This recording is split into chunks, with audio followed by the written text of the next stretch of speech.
So I was just kind of zenning out, not zoning out. I was a little zen, and I was just listening to an audiobook, and Michelle Trachtenberg showed up. So I was like, oh, okay, I guess this is what I'm doing today. Earlier in the day, I sit quietly outside in nature, and I will speak to my spirit team and just go like, all right, well, what do you have for me today? What can we do today? Who are we gonna focus on today? Or what are we gonna focus on today? Or who wants to come through and speak to me? And I did that hours ago, and I had I just kind of like wait around, but I'm not expecting anything. I just go about my day. And then all of a sudden, here's Michelle. Okay. She also got she was a little funny in the beginning, like funny with me, like, I'm not even joking, you guys. She flashed Blake Lively's picture in front of me, and she was laughing when she did it. Okay. And so, and I don't mean like she was like giggling, but it was like she was laughing at her. I'm just saying. Okay. So, I'm just going to leave that there. All right. This is a serious reading. And so what I wanted to do is I wanted to get a jump start. And I conduct my readings differently every single time because it depends on the spirit that I'm speaking with, that I'm interacting with. Their energy will inform me of what I should do, what's most natural for me to do. So I wanted to start off the conversation pulling a few cards because I wanted to jumpstart. I wanted to get a little bit more of a focus on what she wanted to say through me. And so, all right. So the bottom here, the bottom of the deck is the Two of Pentacles, which is like a balancing act. It's like, kind of like, switching between two different, priorities, like trying to prioritize two things at once, sort of multitasking, thinking that you might be able to kill two birds with one stone and sort of be flexible and, but what happens is that, you can end up, just spinning plates, and that's not necessarily, that's the downside of this. But what I feel was happening, because I take pentacles not just to mean materials or money. I take it to, symbolize the physical body sometimes. And so what I feel like she's talking about here is balancing between two different things that she was trying. Okay. There were two different things happening within her at the same time. Okay. Now, what she's showing me is that I don't want to come out here and say, she's like, just say it. She liked to drink. Okay. She liked to drink. All right. And that's okay. She's an adult, whatever. I think that is something that she has had bouts of struggle with. Okay. And it affected her physical body. All right. So she was trying to balance the two things. All right. Now she could have had already, she's showing me that there was some damage early on to the liver, and that thing was separate from the drinking or to the excess of something that she was putting into her body. Okay. Or she was putting her body through something. All right. And this was not a choice of hers. This is something she was trying to manage. So that's why I see these two of Pentacles being these two major things happening. Okay. That she was trying to manage at the same time. And that's not easy to do. Wasn't easy for her. Okay. And a lot of the things that she wanted her life to become and wanted her life to sort of like the plan that she had or the desires she had in her 30s didn't necessarily pan out the way that she wanted to. And thus that led to a little bit more of this possible addiction, okay? Possible addiction, like drowning my sorrows, okay?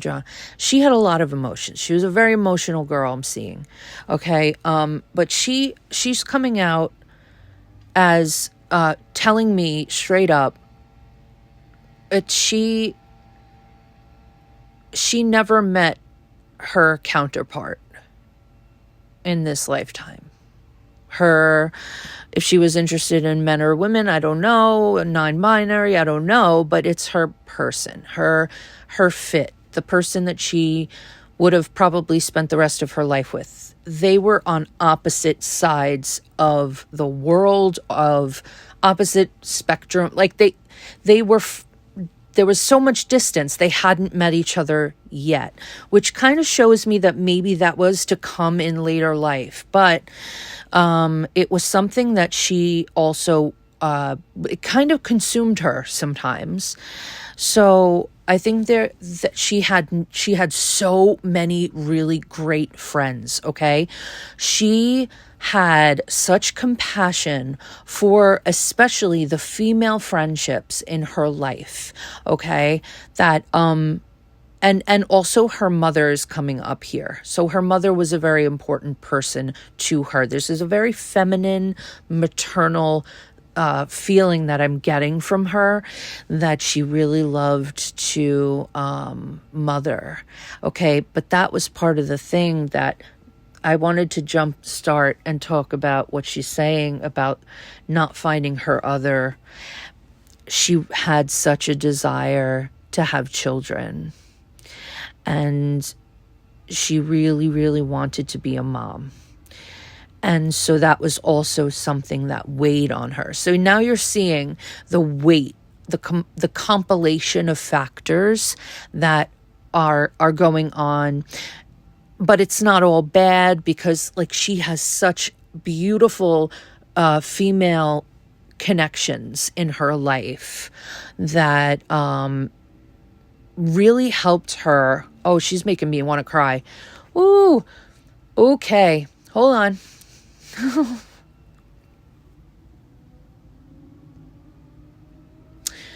You know, she's making me feel like they would do anything for her and that they were ride or die, like they've never betrayed her, that they were so firmly placed in her life and were such an important part of her life. Friendships were very, very important to her, but there was also this underlying feeling of her wanting to be a mom, and that there was conflict within her physical body.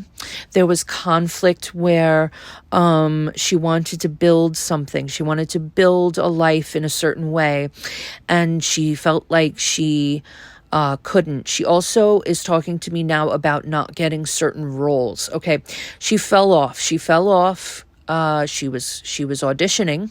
She was auditioning, but she fell off, and there was a lot of competition and rivalry and things going on. I think this even might have happened in the 2010s as well, when she kind of did her she was in Gossip Girl, right? I know Michelle Trachtenberg as Harriet the Spy, okay? Because I was born in 1983. I grew up watching Pete and Pete on Nickelodeon and like Snick at Night and all of that stuff. So she's always going to be the little girl from Pete and Pete, who eventually they, came out with a movie called Harriet the Spy. And so, her character got to like live on. And I loved that movie as well. I really love that movie.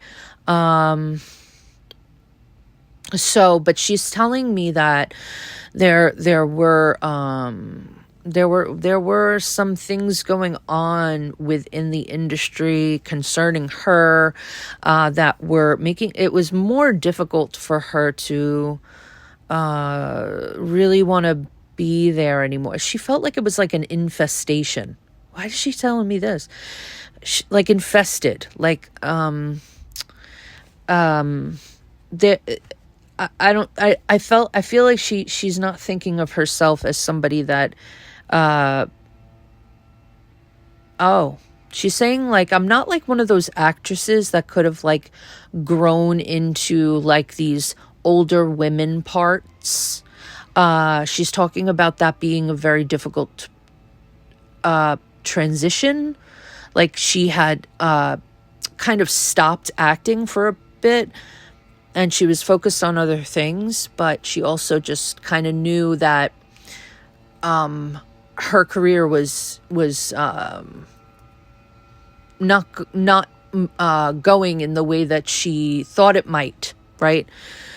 She was still trying and everything, but it was like, I feel like she keeps telling me that there was no spot for her anymore. Like, that's how she's making me feel. Like, there was no room for her anymore. And yeah, she keeps on reiterating that. She was somebody who like avoided conflict. She was a peacemaker. She was diplomatic in that way. Ask any of her friends. She says, ask any of my friends. I was the peacemaker. But she knew from just the jump. She was like, oh, if this is going to cause conflict, all right, then I'm going to be somebody who's looking elsewhere. Like, I'm not going to be focusing on the acting. I'm going a different way.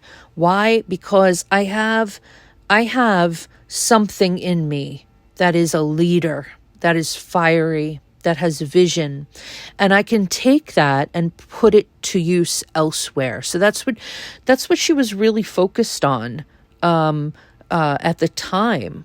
I would say within the last 3 to 5 years, she was like, okay, I think I'm going to focus on this. But she also was focused on her personal life. Like I said, she was focused on potentially meeting somebody, falling in love, having kids, that kind of thing. But it was far away from her. She was disconnected in a way. Not that she wanted to be, but sometimes it takes a while for people to find their person, if at all. But she was drawing on she's telling me that she had to work on being patient with herself. She put a lot of demand on herself, demands that she would never put on anybody else. She put on herself. So I'm seeing her not being diplomatic and loving and giving to herself as much as she was loving and giving to everything outside of her, which, I mean, is common. I'm also seeing that she was like in the process of either moving into a new home, or she was about to move into a new home, or she had hoped, like she was looking, maybe she was looking through the housing market, changing residence of some kind, right? But she was also going to be traveling, I think, as well. Here's the thing about that I feel so much from her. She's only 2 years younger than me. And I've always felt like she was, I kind of looked at her as somebody set apart from anybody else. She was so completely herself. And you knew that, like, she was a nice person. Like, even if she played whoever she played, like, you knew that if you saw her on the street, you probably could, like, just say hi to her and she would be completely like a normal person instead of, giving you like a bad celebrity interaction. She was more like, she never wanted to do that. She was always, like I said before, she avoided conflict. So she was kind to everyone because she wanted people to be kind to her, she wanted people to be kind to her. And she had a lot of people in her life that really were, and she just keeps bringing me back to her friendships. There was somebody, and I don't know why I'm seeing 3. I keep seeing 3 people, 3 women, or just 3 friends that were incredibly made her feel like she was part of they might have been actors themselves, but or in the industry somehow, but it was like a little community, and they all had, they could have been collaborating and working on something together as well. Yeah. Yeah, that could have been it. But she really is this, like, she was hiding her roar. Okay? Michelle was not done in any way. If she hasn't acted in a while, it didn't mean that she was retiring or she was done. She was refocusing. She was channeling into something else that was going to bring her into a greater purpose in her life. Okay, that was going to allow her to be this leader. And it was also, for the very first time, going to allow Michelle, this experience was going to lead her towards something that was very vital, something that it was very important for her to finally do, which was to stop hiding her inner roar. She hid her roar. She needed to channel it somewhere. It's very, very true. She even did that. She did that in her work. She was able to become things that she didn't want to adopt in her own personal life. She was able to act it out, and she was like really like she liked that. She liked that aspect of it. Like, I can really be a bitch, and I'm not normally a bitch, but now I get to be, that kind of thing. And she wasn't just a pretty face. She was extremely smart. I'm feeling that her intelligence, high IQ, high emotional intelligence, high EQ, emotional quotient. She had it all. She really did. She was so beautiful. And I always loved her. I have Road Trip. Not Road Trip, Euro Trip. I love that movie too, because that came out when I was a teenager, and I loved it. So, but she's talking a little bit about a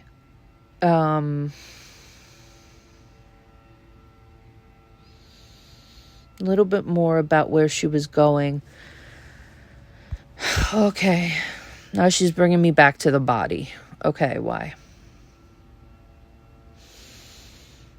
Oh, yes. Okay. Well, the inner roar is part of the suppression of something. Something she was suppressing in her life aided the growth or the decline in her health, or the growth of a problem within her body. And this, so even though she's saying it was, it had to do with success and the lack thereof. And it's not just success in her career. She's talking about, not being a mom, not being a wife, not being this, not being that. Like, there are a lot of different areas of her life that she thought about constantly that really started to eat away and eat away at her. And sometimes when we are thinking about those things for a long period of time, what happens is that your body starts to break down. Your physical body starts to break down. So there was a lot going on beneath the surface. She was, from what I know, she went through a liver transplant. We actually aren't quite sure exactly how she passed away. Her parents said that they didn't want to have a thorough autopsy done because of their because of their religion, which is completely understandable, and everybody should have that right. So we probably won't ever know what happened, but she's not saying it was anything, nobody did anything to her, this was just her body. And her body gave out, is what she's showing me. There's a frailty here, and her body gave out. But this comes from years and years of self-abuse, self-harm, a lot of the things that we all do this. So this is not blame, okay? And this is not me saying she murdered herself or something. I've done terrible damage to myself because of the self-talk and the self-belief, that these things, these negative things that I consistently said to myself in the past, it really catches up with you, and you find that it is a factor, and it is now spread into every single part of your life. Your mentality affects your emotions, it affects your physical body, it affects your spiritual body as well. And so Michelle is really telling me here that there's a tremendous amount of fruitlessness, okay? She wanted growth, but she was poisoning herself. She was poisoning the possibility of growth. She was trying. I'm not going to say she wasn't trying. She was trying very, very hard to get things together. But I think it got to a point where nobody knew, not even her friends knew, the severity of what was going on in her head. And I mean, she may have had a therapist. She may have spoken to her friends. She may have spoken to her family about things.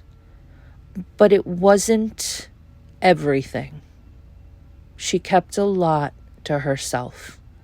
And ultimately, it festered. It festered and it grew and it became like this tumor, And she doesn't want that to happen to anybody else. She does not want that to happen to you. So the message here that she's giving, you are in control of you. And she just said that so clearly, like she was shouting it at me. You have to understand that if you want things to change, she's saying something that I've always said. She's saying something I always say.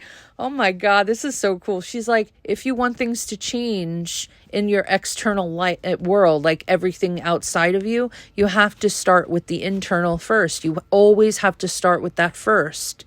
And she said, I didn't do that. I wasn't doing that. I tried doing that, but I wasn't doing that consistently. Not to the point where I was getting really, really, really deep into the source of a lot of my trauma and pain. Wow. Holy moly.